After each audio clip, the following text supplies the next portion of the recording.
Bendecido, saludable y cordial saludo para todos. En esta ocasión, en este video, vamos a presentar las preguntas abiertas, cómo se configuran en el Google Formularios. Cuando ingresamos eh, al Google Formularios por primera vez, pues nos va a mostrar por lo general esta primera pantalla de pregunta donde viene por defecto la respuesta corta. Entonces, para configurar las preguntas de tipo abierto, Google Formularios tiene varios tipos de preguntas. Las dos primeras de ellas, ustedes las ven, todas están divididas en secciones y las dos primeras dice respuesta corta y respuesta párrafo. Estas dos son para preguntas abiertas.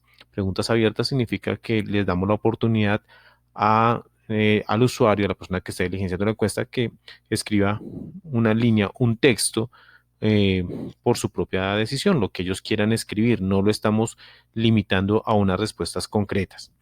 Entonces, la primera es respuesta corta. Cuando seleccionamos respuesta corta, nos aparece la pregunta, normalmente el nombre de la pregunta que vamos a realizar. Si queremos ingresar un gráfico, pues la selección de que la pregunta corta, y este es el espacio para que las personas puedan dar su respuesta. Una respuesta corta normalmente se asocia a una respuesta que no tiene más de una línea de texto. En ocasiones puede ser un poco mayor, pero se asume normalmente de una línea. Eh, en estas preguntas, estas son las partes generales que ya lo hemos visto en un video anterior, y aquí tenemos la configuración especial para las preguntas de tipo de respuesta corta. Entonces, en descripción simplemente se habilita un párrafo explicativo de la pregunta. En algunos casos, pues queremos como dar ciertas indicaciones para que las personas que estén diligenciando la encuesta las tenga en cuenta. Entonces, pues podemos habilitar esta sección de descripción. O si no lo queremos, pues simplemente se deshabilita. Y la otra opción es validación de respuestas. Esta validación de respuestas es un tanto interesante. Aquí me dice, bueno, cuando me conteste algo aquí, esa respuesta tiene que tener ciertas características. Entonces puede ser que lo que yo esté preguntando sea un número.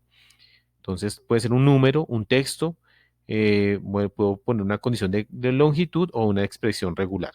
Entonces, si yo escojo número, dentro de este número tengo la opción de validar si ese número tiene que ser mayor que un número, mayor o igual que, menor. Entonces, las diferentes comparaciones para poder poner una regla.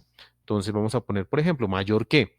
Y aquí debo de poner el número que yo quiero. Entonces, digo que la respuesta puede poner un número, pero ese número debe ser mayor a 50. Si la persona pone un número menor a 50, se le va a generar un error.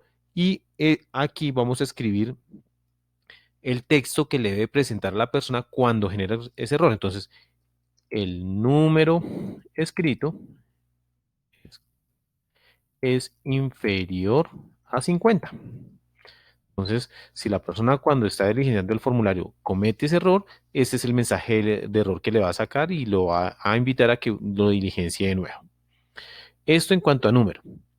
Si es un texto, entonces en el texto, ¿qué tengo? ¿Qué opciones?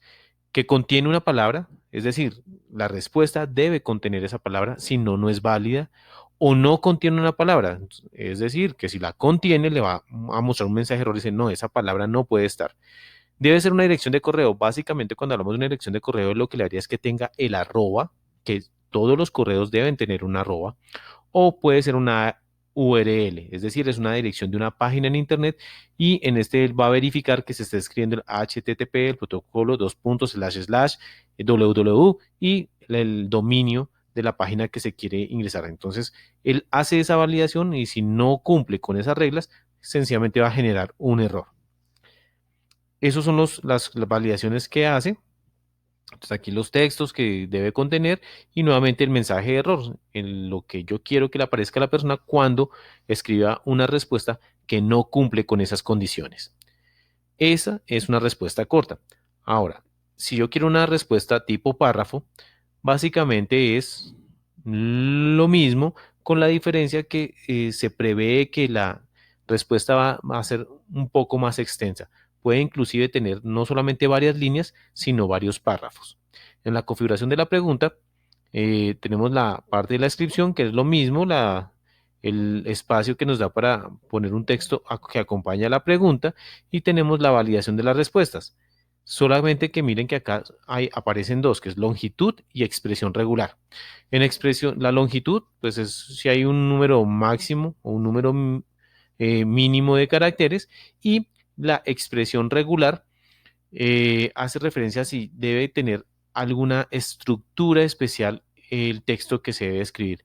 Esta opción de expresión regular pues es un poco más elaborada, tiene mayores opciones. En caso de que requeramos poner una serie de reglas más estructuradas, pues los invito a realizar la consulta sobre cómo mm, definir una expresión regular.